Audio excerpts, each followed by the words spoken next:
Hello दोस्तों, मैं हूं सूर्यकांत, आपका उद्यान मित्र। एंडलेस नेचर इस मेरे यूट्यूब चैनल में मैं आप सभी दोस्तों का फिर से स्वागत करता हूं। इस वीडियो में आज हम कोलियस की एक सुंदर और कॉमन वैरायटी के बारे में कुछ नई बातें जानने की कोशिश करेंगे।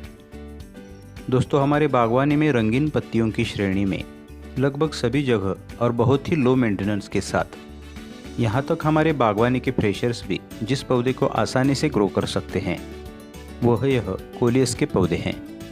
क्योंकि यह कोलियस के पौधे उनके विभिन्न रंग और उनके यूनिक फॉलेज पैटर्न के कारण हमारी प्लांट गैलरी को एक अद्वितीय सुंदरता से भर देते हैं। दोस्तों, इन कोलियस के पौधों की एक अलग और अद्भुत दुनिया है जिसमें पूरी दुनिया भर में 1500 से भी ज़्यादा मल्टीपल डिफरेंट वैरायटीज़ आती है। तो हम इमेजिन कर सकते हैं कि इन कोलियस के पौधों की ही कितनी बड़ी एक अलग प्लांट गैलरी हो सकती है। मैंने शूट की हुई यह कोलियस की कॉमन और सबकी पसंदीदा वैरायटी है जो अपनी जीवंत और रंगीन पत्तियों के लिए जानी जाती है। कोलियस की इस प्रजाति का वैज्ञानिक नाम सोलेनोस्टेमॉन स्कुटेलारियोड्स है और इसका निकनेम या फिर उपनाम क्रिम्सन गोल्ड या फिर प्रीमियम सन कोलियस है। और लैमियासी परिवार में इन कोलियस की दुनिया भर में लगभग 300 स्वीकृत प्रजातियां पाई जाती है। साथ में मूल रूप से यह पौधे दक्षिण पूर्व एशिया के मूल निवासी है। दोस्तों, इन कोलियस के पौधों में रंगीन पत्तियों वाले सजावटीय पौधों के साथ साथ कुछ प्रजातियां हमारे भोजन में भी उपयोग में लाई जाती है और विशेष रूप से इन पौधों की खेती भी की जाती है। जैसे कि अजवाइन के जैसा स्वाद दिलाने वाला पौधा जिसे कोलियस एम्बोनिकस कहा जाता है। इस कोलियस एम्बोनिकस पर भी मैंने एक वीडियो बनाई है जिसे आप सर्च करके देख सकते हो, जो कि एक रसीली किस्म है। दोस्तों, यह कोलियस की क्रिम्सन गोल्ड वैरायटी इनके लाल और सुनहरे कड़ाओं वाले जीवंत और रंगीन पत्तियों के कारण बाग प्रेमियों में काफ़ी पसंदीदा वैरायटी है। इन पौधों की पत्तियों के कड़ाओं पर खूबसूरत सुनहरे पीले रंग की इस तरह की दांतेदार या फिर जिगजैग टाइप की मार्जिन होती है। इसकी मखमली और गहरे लाल रंग की पत्तियां ही इस वैरायटी का प्रमुख आकर्षण होती है। इसलिए हमारे आउटडोर गार्डन में अच्छे से सर्वाइव करने वाली यह वैरायटी इसके आकर्षक और रंगीन पत्तियों की वजह से सबका ध्यान अपनी ओर खींचती है। साथ में पौधे को मिले पोषण स्थिति अनुसार इसकी पत्तियां लगभग 4 से 6 इंच तक और कभी कभी उससे भी ज़्यादा लंबी और चौड़ी हो जाती है। इस कोलियस की पूर्ण विकसित पत्तियां और उन पर उभरा हुआ रंग इस पौधे को बेहद खूबसूरत बना देता है। साथ में कोलियस की यह वैरायटी दूसरे अन्य कोलियस के रंगीन पत्तियों वाली वैरायटीज़ की तुलना में बहुत ही लो मेंटेनेंस वाली और सूरज के रोशनी के प्रति काफ़ी सहनशील है। क्योंकि कोलियस की विभिन्न प्रजातियों में उनके वैरायटीज़ अनुसार सूरज की प्रत्यक्ष रोशनी को सहन करने वाली कुछ वैरायटीज़ आती है।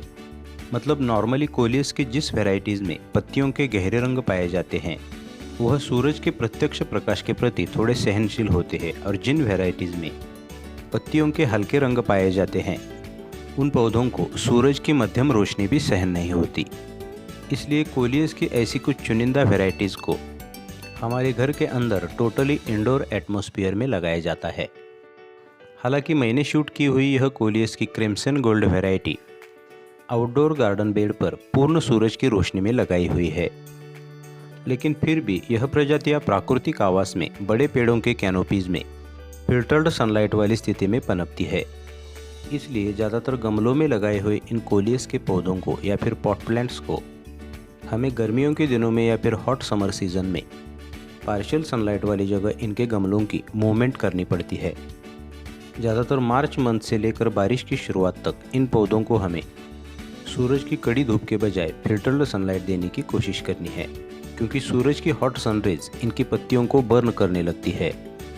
साथ में कोलियस की इस वैरायटी के बारे में हमें यह बात ध्यान रखनी है कि इसके खूबसूरत जीवंत रंगीन पत्तियों के रंग उभर आने के लिए या फिर खिल उठने के लिए इस वैरायटी को प्रत्यक्ष सूरज की रोशनी की नितांत आवश्यकता होती है। इसलिए इन पौधों को बहुत छायादार जगह या फिर शेडी एरियाज में हमें नहीं लगाना है, क्योंकि बहुत छायादार जगह पर बिना सनलाइट के इनकी पत्तियों में काफ़ी डलनेस और फीकापन आ जाता है। दोस्तों, इन कोलियस प्रजाति में दुनिया भर में अलग अलग 1500 से भी ज़्यादा डिफरेंट वैरायटीज़ आती है, जिसमें से कुछ खास अट्रैक्टिव और कलरफुल वैरायटीज़ कुछ इस तरह के अलग अलग कलर शेड्स में आती है।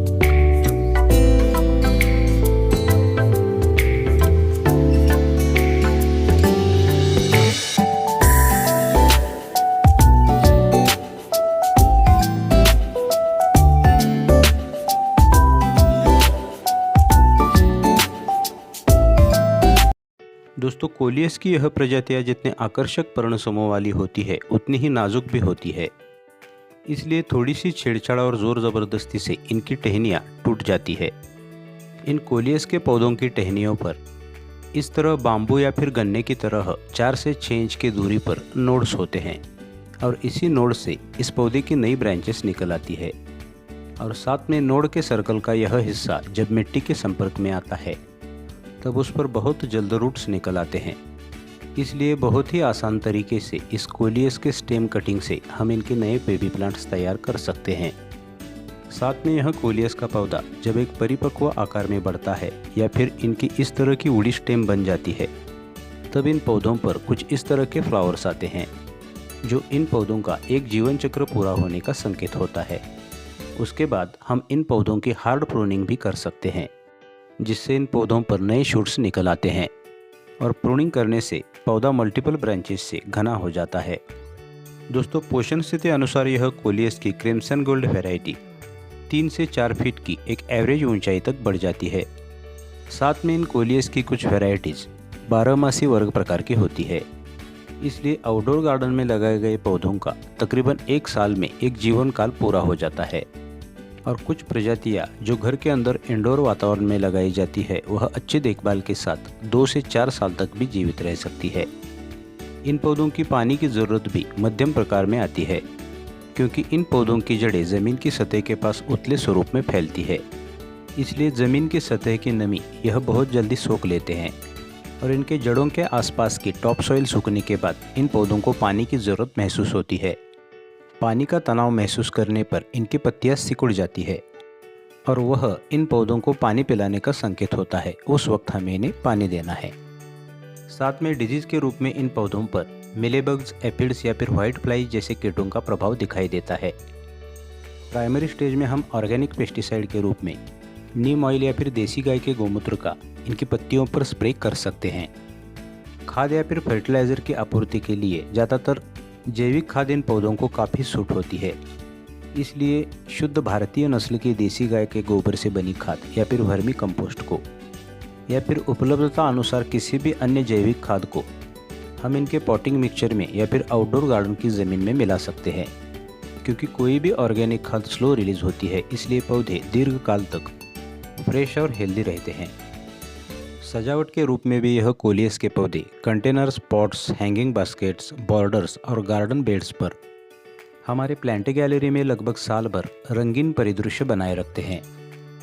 अच्छा तो दोस्तों इस वीडियो में इतना ही। कोलियस की जानकारी अगर आपको अच्छी लगी तो वीडियो को लाइक कीजिए, दोस्तों के साथ शेयर कीजिए और चैनल को सब्सक्राइब करने के साथ साथ पास के बेल आइकन को भी प्रेस कर दें, जिससे नए पौधों के बारे में आगे आने वाले वीडियोज़ की जानकारी आपको समय पर मिल जाएगी।